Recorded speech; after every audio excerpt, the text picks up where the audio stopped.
हजुरहरूले यो भिडियो त पक्कै नै हेर्नुभयो होला। भाइको भिडियो चाहिँ आरएन खबरमा 2.6 मिलियन गएको छ। यिनीहरूलाई चाहिँ हामीले उद्धार गरेर चाहिँ मानव सेवा आश्रममा चाहिँ लाने तयारीमा छौँ। आज चाहिँ हामी त्यही भनेर जान लागेको खनद। हामीले चाहिँ भाइहरूलाई चाहिँ मानव सेवा आश्रममा लैम कि लैन भनेर चाहिँ हेर्न चाहन्छु भने भिडियोलाई लास्टसम्म हेर्नु है त।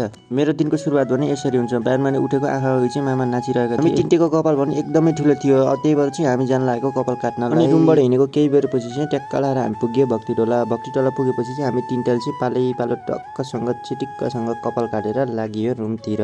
ढिला पनि भएको थियो हामीले चाहिँ लास्ट। अनि त्यहाँबाट हिँडेको केही बेरपछि ट्याक्क लाएर हामी पुग्यो हाम्रो रुममा। त्यहाँ चाहिँ अब कपाल काटेपछि नुहाउनु पर्यो। टक्कसँग कपाल काटेर म चाहिँ भए चिटिक्क।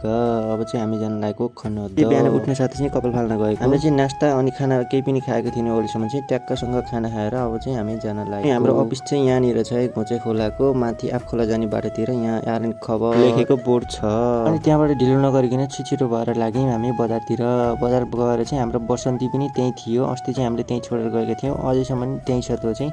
ट्याक्कसँग मामा र म गएर हाम्रो बसन्ती पनि उठाएर त्यहाँबाट ल्याइयो। सिधा आइयो हामी अर्हाची फ्ल्याक्स प्रिन्ट। त्यहाँबाट चाहिँ हाम्रो कृष्ण दाई चाहिँ भेट्नु गएको थियो बाटोमा चाहिँ। टक्क लाएर एकैछिन गफगफ गरेर हामीले चाहिँ त्यहाँ कामसाम सकेर टक्क लाएर पेट्रोल पम्पमा गइयो। त्यहाँबाट चाहिँ तेल हालेर टक्कसँग हामी निक्लियौँ मालारानी गाउँपालिकातिर। अनि सन्धि खर्कबाट हिँडेको केही बेरपछि चाहिँ ट्याक्क लाएर हामी पुग्यो बरमकोट। त्यहाँ चाहिँ हाम्रो बसन्तीले नतानेर हैरान। हेर्नुहोस् त कस्तो कालो धुवा फालेको छ। चाहिँ केही बेरको उकालोपछि चाहिँ ट्याक्क लाएर हामी पुग्यो मालारानी गाउँपालिका। अनि गाउँपालिकामा पुगेपछि चाहिँ त्यहाँको कार्यालय प्रमुख भने अन्त्य मिटिङमा चाहिँ जानुभएको रहेछ। हामी चाहिँ त्यहाँलाई केही बेर वेट गरेर ट्याक्क लाएर उहाँ पनि आउनुभयो। त्यसपछि चाहिँ हाम्रो केही कुराकानी भयो। अनि तिनीहरूलाई चाहिँ हामीले भोलि या पर्सिमा चाहिँ मानव सेवा आश्रममा चाहिँ लाने कुरो भयो। अनि त्यहाँ केही बेर कार्यालय प्रमुखसँग कुराकानी भएपछि चाहिँ हामी जान लागेको अब चाहिँ उता खनद।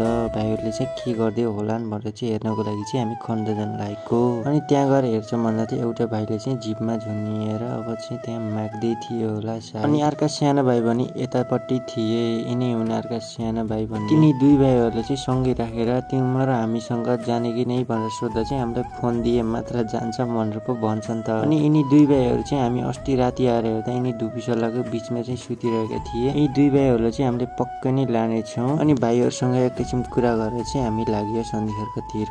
सन्धिखर्कबाट चाहिँ रोटी पोखरीबाट चाहिँ तल झरेर एकैछिनको ओह्रालोपछि चाहिँ ट्याक्क लाएर हामी पुग्यो बिहार सम्म। देखेपछि चाहिँ भन्छ मैले बाइक चलाउँछु आज भनेर चाहिँ मामाले बाइक चलाउनु भयो। अरू दिनभन्दा चाहिँ आज राम्रो चलाउनु भएको थियो मामाले। रुप्दी पुगेपछि चाहिँ मामाले अब भयो मैले यता बजारमा सक्दैन भनेपछि चाहिँ त्यहाँबाट टक्क लाएर मैले बाइक चलाएँ।